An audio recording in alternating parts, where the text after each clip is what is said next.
Bismillahirrahmanirrahim. Assalamu alaikum everyone. This is me Rubda Shaheen and you are watching Learning with Rubda Shaheen. Welcome to my YouTube channel. I hope you guys are doing well.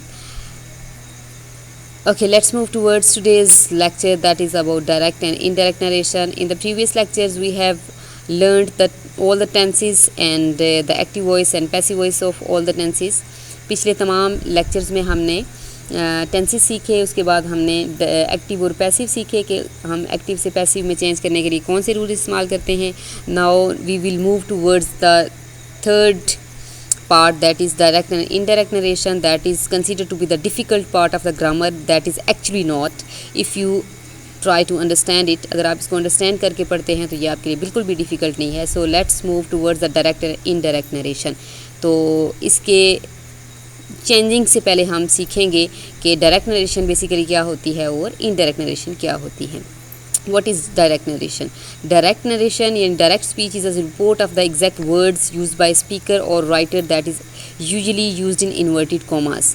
यानी direct speech क्या होती है, यानी किसी भी speaker या writer के जो एक्चुअल वर्ड्स होते हैं उनको हम लिखते हैं और इनको इन्वर्टेड कॉमा में लिखते हैं, यानी एक्चुअल स्पीच होती है. और इसको हम it is also called a coated speech contain quotation marks that enclose the actual words, यानी इन्वर्टेड कॉमास के अंदर इसको लिखा जाता है. इसको कोटेड स्पीच भी कहा जाता है. For example he says I go to school.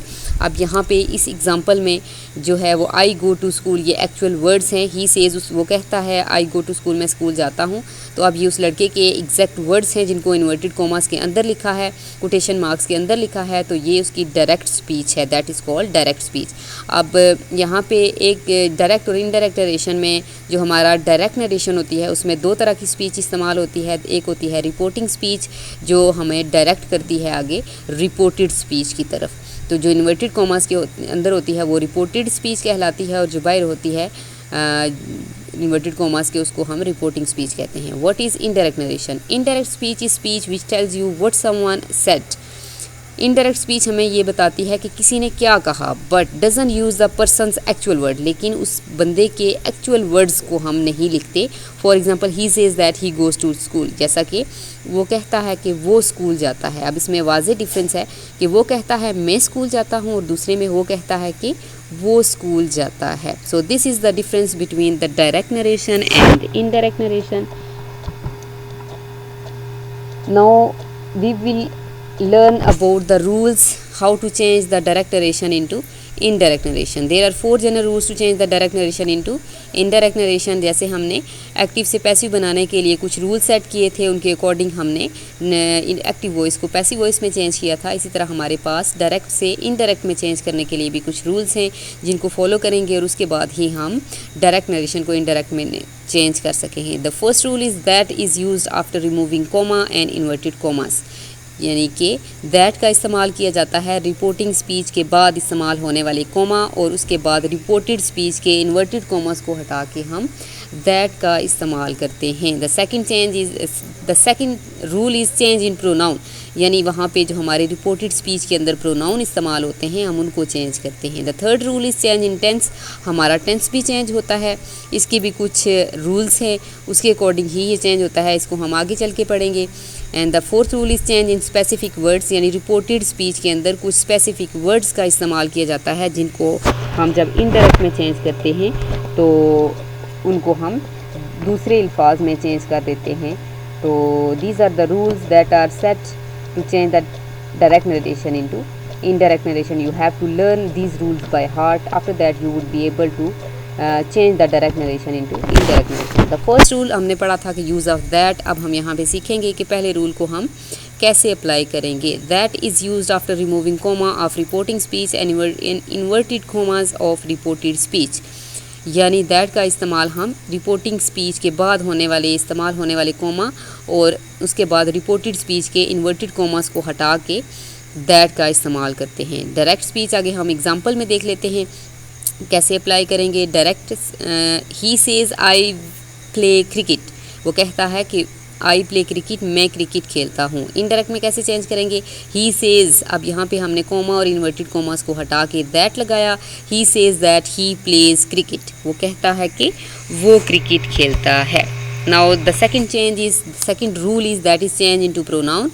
There are 3 categories of pronoun that are as follows. यानी प्रोनाउन में चेंजिंग से पहले हम सीखेंगे कि इसको कितने कैटेगरीज में रखा गया है। यानी प्रोनाउन की 3 कैटेगरीज होती हैं, फर्स्ट पर्सन, सेकंड पर्सन और थर्ड पर्सन। फर्स्ट पर्सन में हमारा आई और वी आता है और आगे इसकी सब्जेक्टिव फॉर्म, आई की subjective form me and mine, we की आर्स एंड अस के तौर पर ये यूज़ होता है। Second person you, your and yours and thou, thy, thine and the.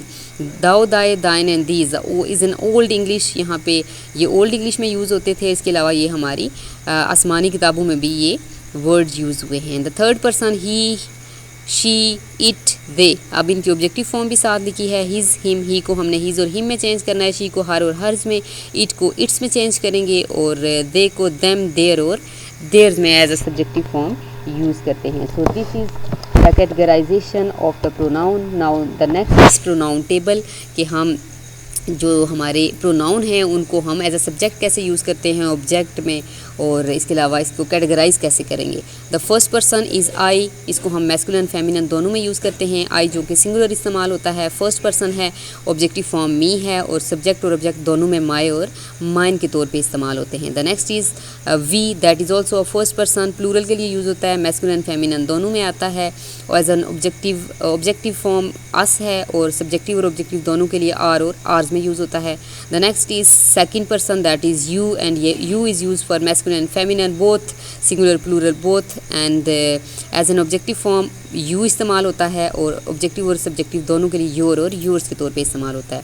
The next is thou, that is also a second person, masculine and feminine both and singular plural both and objective form thee and subjective and objective thy and thine. The next is he, that is third person, masculine के लिए use होता है, singular इस्तेमाल होता है और इसकी objective form him है और आगे इसको सब्जेक्ट एंड ऑब्जेक्ट हिज के तौर पर इस्तेमाल किया जाता है। The next is she is use for girl, that is feminine और सिंगुलर के लिए इस्तेमाल होता है, थर्ड पर्सन है और इसकी ऑब्जेक्टिव फॉर्म हर है और ऑब्जेक्टिव और सब्जेक्टिव हर और हर्स के तौर पर इस्तेमाल होता है। The next is it, it also is a third person, singular है, मैस्कुलिन फेमिनिन दोनों के लिए यूज़ होता है और as an objective form its है और सब्जेक्टिव और ऑब्जेक्टिव में भी इट्स के तौर पर इस्तेमाल होता है। And the last one is they, that is also a third person, plural के लिए इस्तेमाल होता है, मैस्कुलिन फेमिनिन दोनों में यूज़ होता है, as an objective form them है और ऑब्जेक्टिव प्लस सब्जेक्टिव में देयर और देयर्स है।